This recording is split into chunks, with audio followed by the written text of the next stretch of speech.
I am K Sinha. Global markets are again showing strong momentum.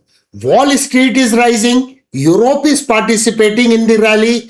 Several Asian markets are outperforming and volatility is cooling sharply. But here comes the big question. Is this the beginning of another major bull market, or are the markets becoming overheated now? Today, we will decode US markets, Europe, Asia, market sentiment, volatility, and finally move to the price action analysis of S&P 500 and Nasdaq 100. And stay till the end because I want your opinion on one of the very important questions. Can S&P 500 actually hit 7,800 during 2026? We will look this aspect when we visit the charts. Let's begin.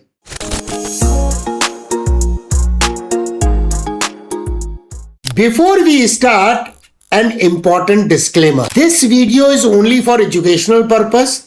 Stock market investing and trading involves risk. Let us first look at the US markets.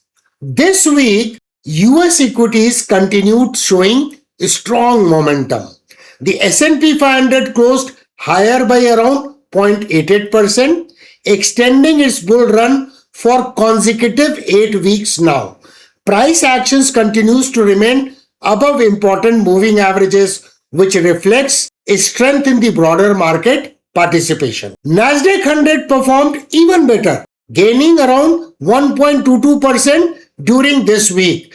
This clearly shows the technology and AI related momentum continues supporting US markets. Interestingly, the Dow Jones Industrial Average Index also gained more than 2%, showing that the rally is not limited only to technology stocks anymore. And one important development is coming from the Russell 2000 index.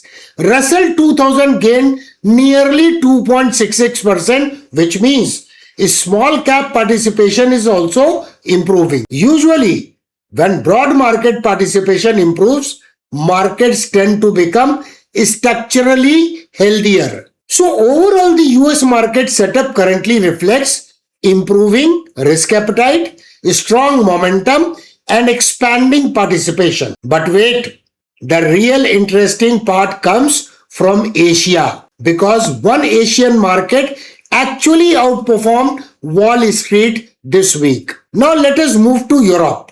Germany's DAX surged almost 4% this week, making it one of the strongest major global indices right now. The UK's FTSE 100 also gained around 2.66%, showing that European participation in the rally is becoming broader. This is important because when both US and Europe markets rise together, global sentiments generally becomes more optimistic, and that is exactly what we are seeing currently. Quick quiz for the beginners. When volatility falls sharply, what usually happens? Option A, markets become more fearful. Option B, risk appetite improves. Write your answer in the comments right now. And yes, another interesting quiz is coming after the chart analysis. So make sure that you watch the video till the end. Now let us move to Asia. Japan's Nikkei 225 gained more than 3% this week and continues showing very strong bullish momentum. Korea's KOSPI became one of the strongest performers globally, rising nearly 4.73% this week. This reflects improving sentiment in the semiconductor and technology linked sectors. India's Nifty 50 remained relatively stable with a smaller gain of around 0.32%. Compared with other global indices, India is currently consolidating more. However, Hong Kong's Hang Seng index remained weak this week and closed lower by around 1.37%. So this tells us something very important. Global markets are not moving equally.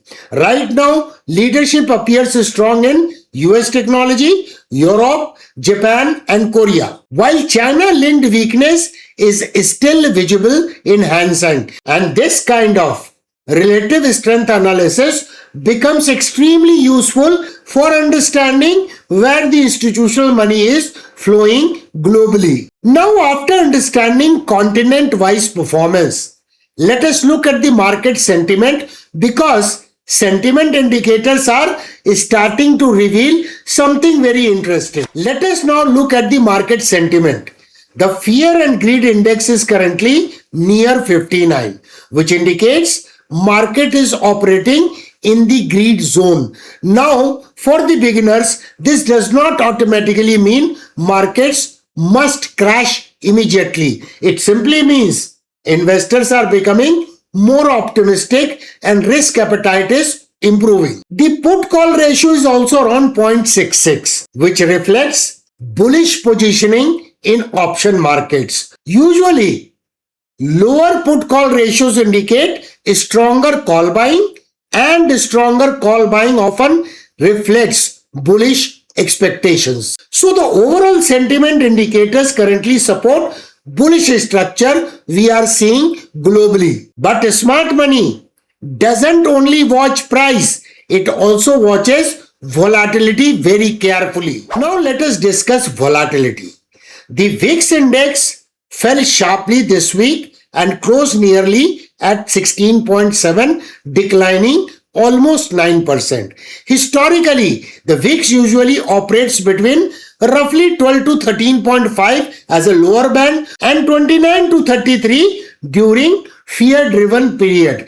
Currently, volatility cooling suggests that the panic is reducing and confidence is improving. And this could be the main reason why global equity markets are currently showing strength together. However, the beginner should also remember one very important thing. Extremely low volatility for long periods can sometimes lead to overconfidence in the markets. So, volatility should always be monitored very carefully. So, let us quickly summarize the strongest performers globally this week. In the US, Russell 2000 and Dow Jones showed strong momentum. In Europe, Germany's DAX remained one of the strongest global performers. While in Asia, Korea's KOSPI and Japan's Nikkei 225 significantly outperformed many global peers. This clearly tells us that risk appetite globally has improved substantially. Now that we have understood the global market setup, continent-wise performance, sentiment and volatility, let us directly move to the charts for undertaking technical analysis of S&P 500 and Nasdaq 100.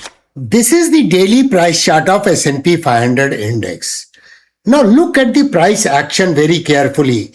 This was a very strong resistance and it has given a breakout effortlessly.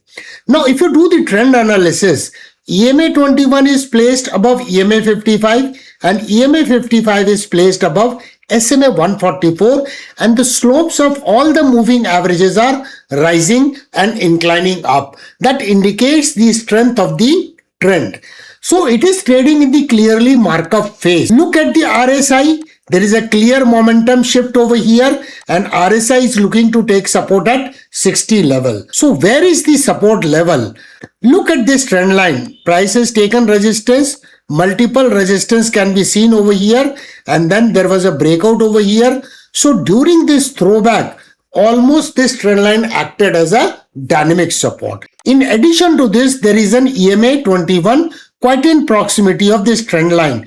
So 7,200 to 7,273, where there is an existence of a gap also, should act as a immediately demand area. Now if we measure the depth of this from here to here and project from the point of breakout, what could be the potential next level for S&P 500 index? So I am using the Fibonacci expansion tool, measuring the depth, and projecting from the point of breakout. So that comes at around 7,871 and 100% expansion level comes at 8,257. As we all know, any target is notional. The best strategy is to ride the trend and trail the stop loss until you encounter some kind of distribution pattern. So this is the price chart of Nasdaq 100 index. Here too, it was the area of resistance. It has given a breakout over here. So this was a kind of a breakout of a little rounding type of pattern. And here the price has effortlessly gone up. Of course, the price is little overextended because EMA 21 is here. So this zone around 28,000 to 28,200 is the immediate demand area.